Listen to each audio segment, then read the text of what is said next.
Okay, I've got an interesting theory for you. Per the title of the video, it's the identity of the reflection we know as the unlost world, where the Kingdom of Alexandria comes from. Let's jump right in.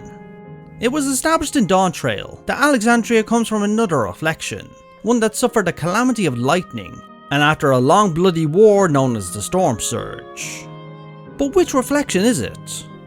In the universe of FF14, there is the source and its 13 reflections that make up the sundered world of the original Aetheris. 7 of these reflections have already rejoined to the source. Discounting the 13th and the 1st, that leaves 4 reflections as candidates for the unlost world. Or does it? When I look at the rejoinings up until now, there has been a balance to them.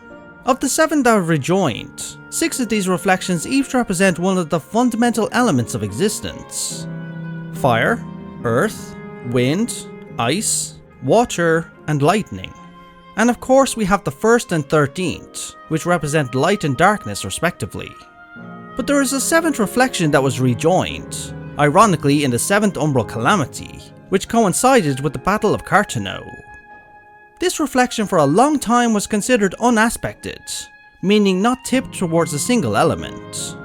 However, the Eorzean Encyclopedia Volume 3 states that this reflection is astral, meaning dark as we learned in Shadowbringers. My theory about this 7th reflection is that it was originally unaspected, but the Ascians needed to rejoin a dark aspected reflection to the source, so they intentionally pushed its aspect from neutral to darkness and forced a rejoining. They did this because they failed to rejoin the 13th, and for whatever reason it was unsuitable for rejoining in its void state, and they couldn't reverse it.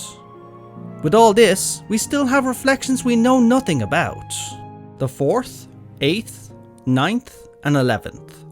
Now, as I mentioned, the reflections currently identified have an elemental aspect to them, with each representing a specific element. If we assume that one of these 4 remaining reflections is the unlost world, that would mean one of them is also aspected to lightning, meaning the original Aetheris pre-sundering may have been unbalanced in terms of elements, which isn't a theory I agree with. My theory instead is the 4 unknown reflections are similar to the 7th, in that they are unaspected. We know this reflection Alexandria comes from was stricken with endless lightning storms that caused a calamity. Everything we heard and saw of this world makes it sound like it was pushed to the point of rejoining. Alexandria survived by building a massive dome that isolated them from the chaos outside. I had a theory on which reflection it actually was, pretty early on in Heritage Found. I believe the Alexandrians we see and the civilization all hail from the 12th reflection, which was rejoined to the source thousands of years ago in the 2nd Umbral Calamity. As we learned from Sphene and the others, their world was ravaged by lightning, so much so they had to resort to extreme measures to survive. What this means is as their world succumbed to the rejoining, the lightning would have been at its peak.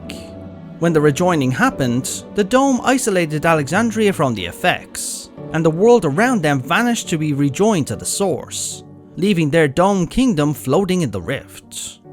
That was until Sphene initiated interdimensional fusion, which merged her kingdom, dome and all, to the source, where it all stands today in Heritage Found. This kinda chimes with the lore of Final Fantasy IX, where Terra failed to consume Gaia and ended up merged inside of it. This was the theory I held to, until we arrived in Living Memory and the events after Sphene's defeat. After the Meso Terminal was shut down, the cityscape of Living Memory went dark, and we could then see the sky, clouds and sun rise over the cityscape. This confirmed 2 things: that there was a world outside their dome still, debunking my theory, and that the lightning of their world had either died down or disappeared. However, as I began to reflect on what happened in our battle with Sphene, a new theory came to mind. During our fight with the Eternal Queen, interdimensional fusion was active. According to Sphene, she was absorbing aether from another reflection, but we don't know the full process behind interdimensional fusion. That's when it hit me, and made all the pieces of my theory jigsaw puzzle all fit into place. Let's go with the theory that Alexandria was from the 12th reflection, which was already rejoined and left their dome floating in the rift. Much of this dome world was joined with Aetheris when interdimensional fusion was activated the first time, resulting in Everkeep and Heritage found. The other portion of their world, that of living memory, remained behind. However, as we fought the Eternal Queen, living memory was fused with the reflection that she was connected to via the Keystone, and once the fight ended, living memory found itself on a whole new reflection, one that was unaspected and whole. That would explain why there was a sun and sky after the terminal shut down, and the fact there was no lightning outside.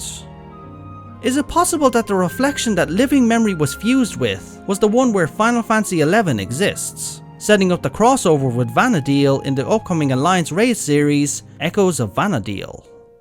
I was pretty skeptical about my own theory, to be honest, until we unlocked Strayburrow Deadwalk, a level of living memory that was wiped out during the first interdimensional fusion. To get to the Deadwalk, we enter a tear in the rift of living memory, and our journey there is not unlike that we take to another reflection. This tells me that we travelled back to the 12th reflection, where what remains of the Deadwalk reside, now that living memory exists on a whole other reflection. Let's not forget, while this was all happening, our allies were holding the gate open bridging living memory and Aetheris, and this bridge likely remained intact even during interdimensional fusion. I was going to end things here, however as I was editing this video I remembered something I'd been meaning to investigate in Endwalker. I wasn't really sure what to do with it then, but now with everything we know, I feel it fits right here in this video. You're likely already familiar with the Alliance raids of Endwalker Myths of the Realm, where we explore the truth behind the 12. During Aglia, the first Alliance raid, we fight against 4 members of the 12, one of which is Rhalgr the Destroyer, who commands the element of lightning. During our fight with him, he uses an attack known as the Advent of the 8th, before summoning 2 portals which he uses in his attacks. At first, I looked at the attack and Rhalgr and determined it's simply a reference to Rhalgr's appearance in the Legend of the 12, with him being the 8th on the chart of the 12 deities. But maybe there's more to it than that. Might this actually have been a hint of things to come? A subtle little Easter egg pointing us at the 8th reflection? Could the 8th reflection actually be the unlost world? I'll leave it to you to muddle it over. I just wanted to get the idea out there. And there we have it, my theories in dark and light. So, what do you think about them? Let's have a full discussion in the comments. Thanks for listening, and I hope you continue to enjoy Dawntrail. Until my next theory, goodbye.